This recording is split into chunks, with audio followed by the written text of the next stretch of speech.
Today we are making bacon jam, and I got this beautiful extra thick double smoked bacon. It's right here. And this is going to be the first thing that we're going to put in a pot. But before I do that, I need to make sure that we cut the onions, and we're going to be doing a medium dice. So let's get started. I'm just going to go and make our little scores.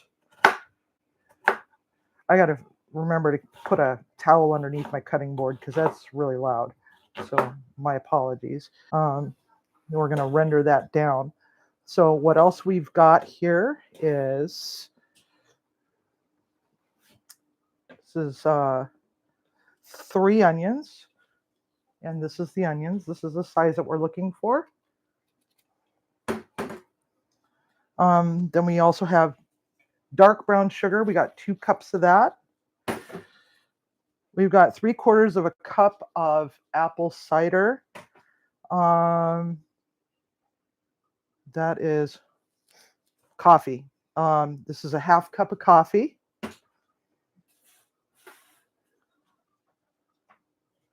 And this is a 1/2 cup of balsamic. We're also going to use honey. I'm not sure about the stone ground mustard, but we're going to deglaze the pan with a shot of rum. And then I also forgot to grab this. It's called Crown Maple Bourbon Barrel Aged syrup. This is 100% maple. Don't use the cheap stuff because that stuff's got a lot of high fructose corn syrup in it. So we're going to take a pan and we're going to turn that on, separate our bacon a little bit.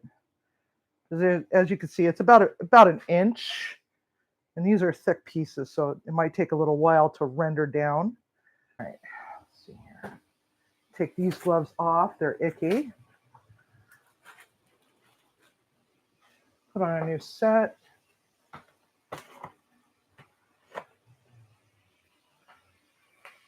And we got a little bit of happiness starting. It's just kind of meh, you know. So we're just going to give it a little stirry stir.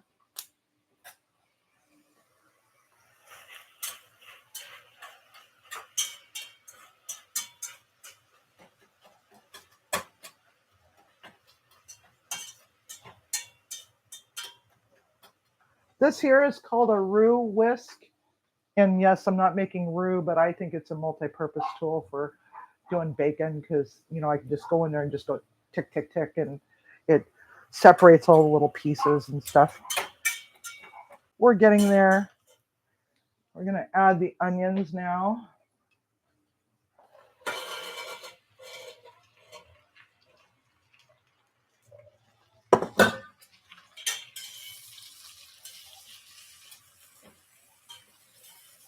And what we want to do is we want to get these to caramelize. So now we're getting little brown bits in the bottom of the pan, and they're looking nice and pretty. And we want to use that rum to break away those bits. So now this is starting to really smell nice. Just gonna let it do its thing there for a little bit. And move this around a little bit more. Starting to get some really good color, but we want it to go just a little bit more. So now we're getting even more color. And we're getting more bits on the bottom of the pan. That's not burnt, okay, guys? This is not burnt. I don't know how well you can see that. That's the nice, pretty, mealy brown bits. That's where all the goodness is. You don't want to like think that's burnt. It's not burnt. So now we're gonna just hit it with that. And what that's going to do is it's going to help to release all that yummy goodness. This one's a coffee, and this one is the apple juice or apple cider.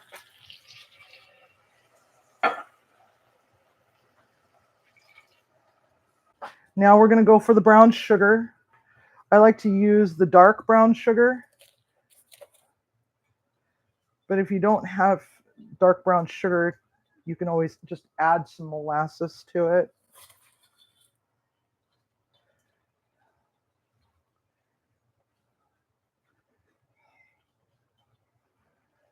But don't go overboard because it will change the flavor profile.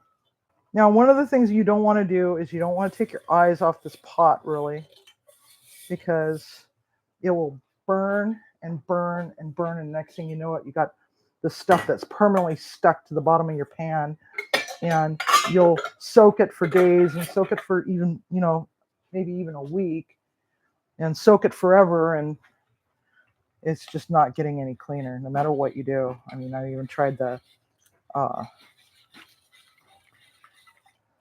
boiling it off and with Dawn dish soap and baking soda, I think is what it is. We're going to add some honey to it. This is going to help with the thickening process. So I usually put about a quarter cup, and then a quarter cup of the maple syrup. And again, don't use the cheap pancake syrup. So we're going to let that boil down. All right, so this thing's doing its thing. I'll try not to breathe over the top of it. Okay, so this is boiling. If you think that you got too much liquid, not a problem. Just boil it off. It'll be fine. Okay, so one of the ways that you test it is you dip a spoon in it and you hold it up right just like that, and you draw your finger through it. If it drips down in between, it's not done. And this one's not done, it's dripping. So, okay, so we're starting to get thickened up here. All right, let's take a looky here. No, we're dripping still. It's pretty close though. Okay, so because this is sugary, you have to be careful because you can end up burning your mouth. Okay, so we are reduced to about almost half. So we're going to just let that do its thing some more. Usually this takes about 3 or 4 hours. Best thing to do is set it and forget it in a crock pot after you get the bacon and onions all cooked down. Then just throw it into a crock pot, set it on high, and just let it do its thing for a few hours. Just periodically go and check on it and see how it's doing.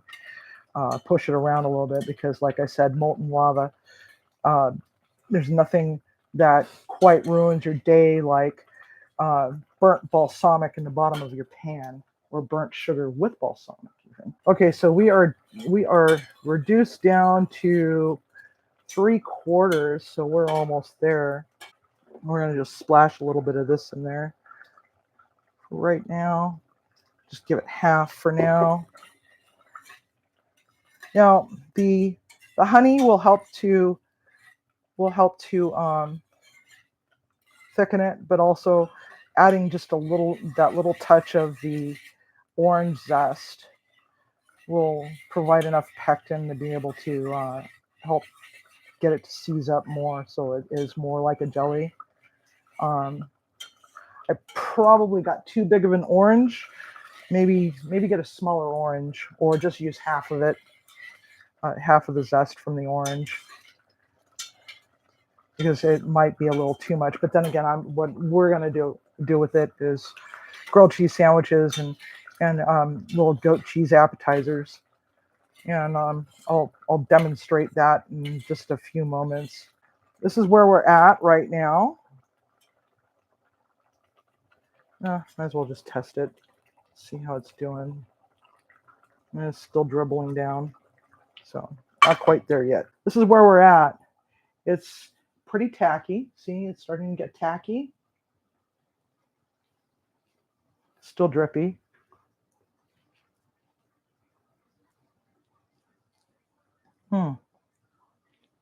Oh, that bacon flavor is really coming out. Now I'm starting to taste the honey notes. Now that we've gotten to that point, we're going to dump the rest of that in there. Okay, so now we're going to turn it down a little bit because it's getting a little agitated here because of that vinegar. Okay, so anyway, I grabbed the stone ground mustard. Sometimes I like to put just a smidge in. Other times I don't. It's a different kind of acid. I think this time I am going to put a smidge. And what I usually do is, for that amount, it's 1 tablespoon. Okay, we're going to turn it down to a 2 now because it's really getting thick. Let me get a spoon so I can show y'all what I mean. And it's just, oh God, the smell is just freaking amazing. So this is what it's starting to look like. It's really starting to thicken up, and you can really smell the onions now. The onions are now coming forward. We're going to be taking this off the stove very soon. See how nice and beautiful that is. Now, it's up to you if you want to put it through a food processor. It's entirely up to you if you want to pulse this up or leave it nice and chunky. It's 6 of one, half dozen of the other to me. It's like sometimes I like it nice and fine, but other times, I like that nice rustic look to it. And there we go. Look at that. Isn't that gorgeous? And it's starting to stick to the ow, ow, ow, ow, ow, ow, ow. Okay, so that was stupid. I don't know why I did that. Yeah, that was a great idea, Sibby. So we're looking for that syrupy texture to it. So we're just gonna stir it around a little bit here and there, here and there. Squizzy of that there. Grab it and swipe. So what I got here is a soft goat cheese, garlic and herb, and then a blueberry lemonade goat cheese. Malt Chevre. This is Primo Taglio, which I think is Safeway, Kroger brand or some such. I don't know. Apple. Slicey, slicey. Slicey, slicey. Another one. And yet another one. Okay. Go. Now. Oops.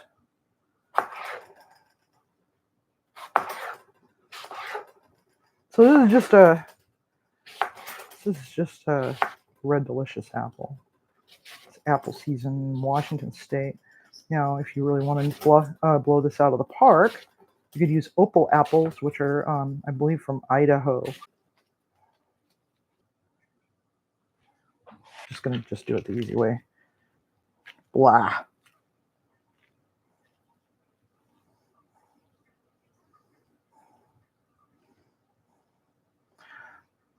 So when I'm working on plating, I like to start in the middle of the plate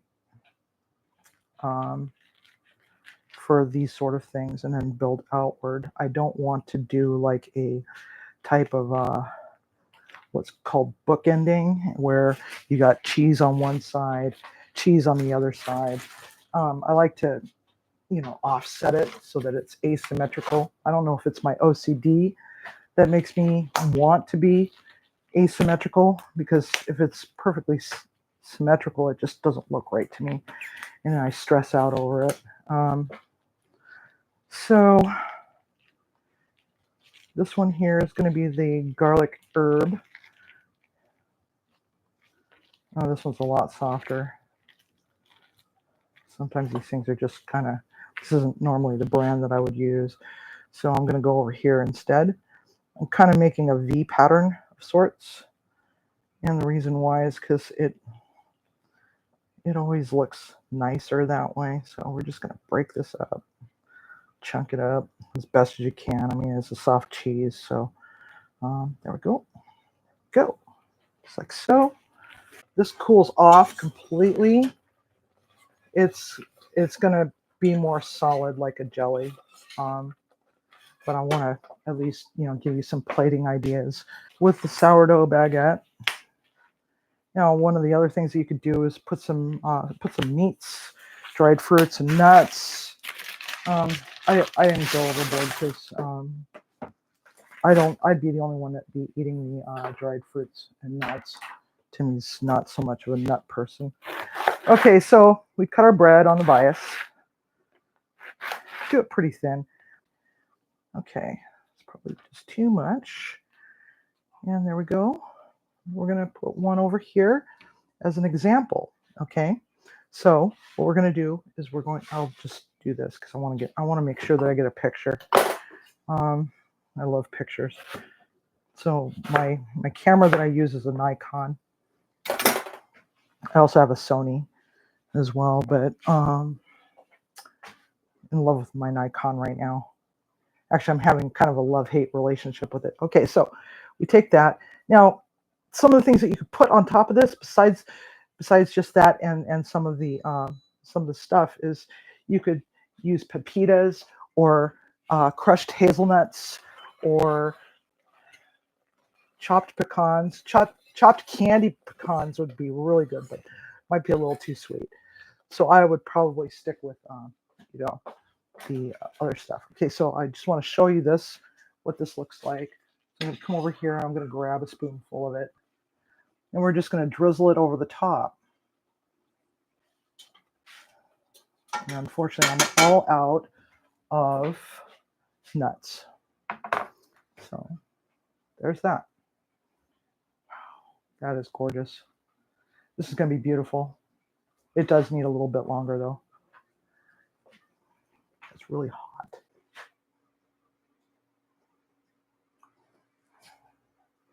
Hey. Oh, you could then take that, put it right there, and then just take the rest and just kind of stick them someplace. But don't make it symmetrical. Please don't. See how that just made it pop even more? Especially with that. I probably should have stuck it over with the garlic and herb one instead, because now we got purple and pink. The irony of life is nobody gets out of it alive. But there's always beauty in food. So cook your food with love and eat it with passion. Until next time, love you long time. Good night. If you haven't yet subscribed to Munchie Mafia Official, now is that time. What's stopping you?